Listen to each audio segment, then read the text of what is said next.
Pak Ustadz, jika hukum jual beli dagang, hukumnya bagaimana? Boleh? Boleh dagang. Kalau tidak boleh, masa Nabi mempraktekkan dagang? Nabi kan pedagang. Bahkan sebelum jadi Nabi, sudah berjual beli. Beliau mengambil barang dagangan dari Sayyidah Khadijah, yang lantas kemudian menjadi istri tercinta beliau dalam kehidupannya. Didampingi oleh Maisarah, kemudian berdagang sampai ke Syam. Ya, Masya Allah. Dan ketika berdagang, itu Nabi itu kalau dagang gak pernah kembali modal, Pak. Gak pernah kembali modal, kembali untung. Untung lagi, untung lagi, untung lagi. Dan bukan cuma untung, yang berdagang dengan beliau, yang membeli, itu senang. Nabi bisa terbayang gak? Beliau untung, pedagang lain juga merasa nyaman, dan pembeli juga merasa senang.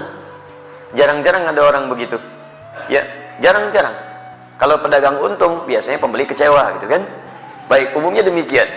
Baik, sedapat mungkin Anda tawar supaya mendapatkan kenyamanan. Tapi kalau pembeli untung, pedagang kecewa. Silakan cek, pembeli misalnya nawarnya kebangetan. Sudah beda 50 pun nggak dilepas juga, gitu kan? Baik, nah di sini menarik ini. Nabi itu kalau berjualan, pembeli senang, beliau untung. Sehingga semua orang tidak dirugikan dalam hal ini. Dan hebatnya nanti konsep dagangnya Nabi SAW, ketika diajarkan pada para sahabat, itu Masya Allah, tidak ada di antara mereka yang juga kembali modal. Semuanya untung. Untung semuanya. Silakan Anda lihat. Misal ada sahabat Uthman bin Affan radhiyallahu ta'ala anhu.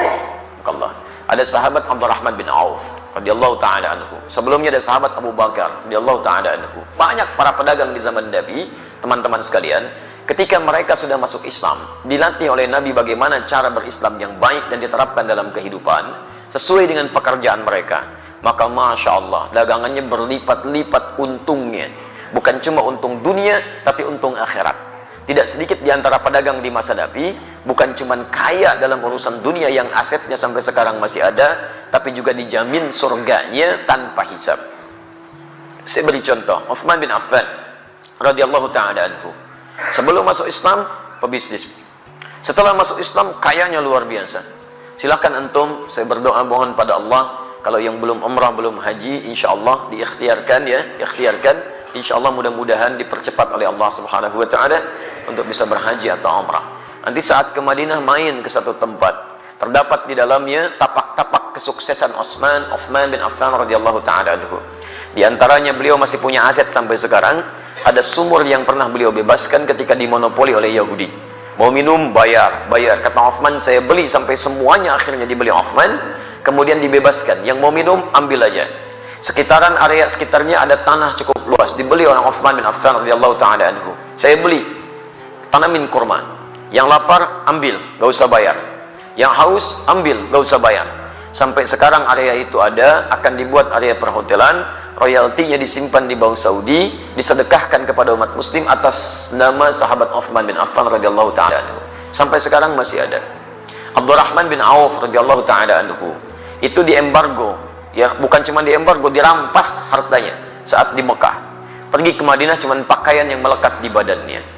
Baik, begitu sampai di Madinah, diterima oleh orang paling kaya di Madinah. Kata orang ini, sami'tu annaka kunta ghaniyan bima ma'na. Saya dengar kamu jatuh fakir saat di Mekah.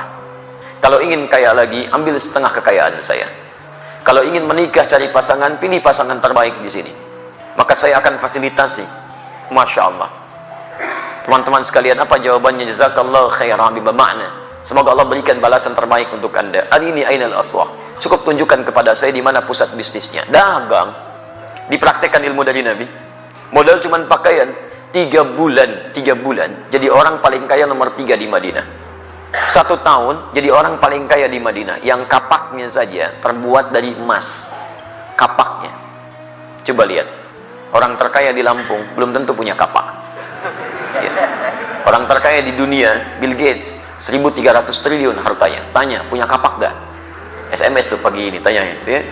Abdurrahman bin Auf setahun kapaknya terbuat dari emas. Modalnya apa? Cara bisnis Nabi. Nah, cara ini tidak menghalangi mereka untuk ibadah kepada Allah, kaya dan soleh. Silahkan cek, buka kitabnya Imam An-Nawawi. Imam An-Nawawi punya kitab namanya At-Tibyan fi Adab Hamalatil Quran. Lihat versi Arab yang cetakan Darul Kutub Al-Islamiyah.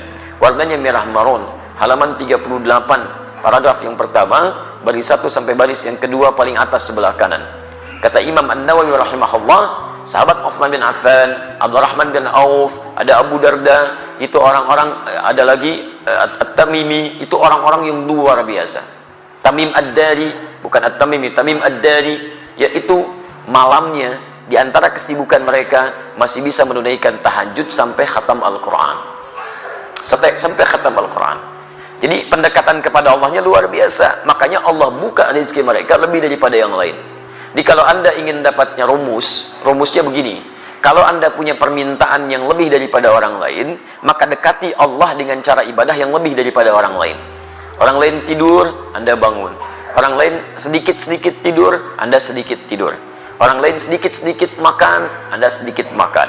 Puasa, rajin. Tahajud, rajin. Ikhtiar juga rajin. Nanti dengan ikhtiar itu Allah mudahkan jalan keluar Anda. Wa may yattaqillaha yaj'al lahu makhraja wa yarzuqhu min haitsu la yahtasib. Demikian di Quran surah ke-65 ayat 2 sampai 3. Nah, saya persingkat jawaban untuk pertanyaan Anda di sini. Kalau Anda ingin berubah lebih baik, itu dikumpulkan oleh para imam hadis dalam kitab-kitab hadis. Disebut dengan Kitabul Buyu', bab tentang pembahasan bisnis dari Nabi sallallahu alaihi wasallam. Saran saya, keluarkanlah ayat-ayat Quran yang berbicara tentang cara berdagang, kemudian lihat tafsirannya dari Nabi, buka kitab Imam Al-Bukhari misalnya, buka Kitabul Buyu', bab tentang bisnis dari Nabi, keluarkan itu, duduk dengan sesama pedagang, jangan sendirian, jangan ingin menguasai sendirian. Dulu teman-teman Nabi itu saling bersama-sama, semua kaya, bahkan kaya banget, ya kumpul bareng-bareng. Kenapa antum gak kumpul para pedagang, pebisnis, pengusaha, duduk bareng-bareng, tilawahi ayatnya, hadisnya, kemudian antum undang ustaz di bidangnya, diskusikan, praktekkan. Kalau nggak dipraktekkan kapan lagi? Ya silahkan kalau nggak percaya. Konsep itu sekarang diambil oleh orang Yahudi, dipraktekkan oleh mereka. Cuma mereka tidak pernah mengungkapkan istilah kalau itu diambil dari hadis Nabi. Konsep syariah itu sekarang banyak diadopsi Pak di Eropa. Bahkan di Inggris sekarang sedang marak tuh, di London macam-macam dikembangkan. Ya kemudian oleh Yahudi dirubah istilahnya di Ventura. Ventura itu asalnya syariah, cuman dimodifikasi oleh mereka untuk menampilkan sistem hukum yang kira-kira bisa awet gitu. Syariah sekarang itu luar biasa.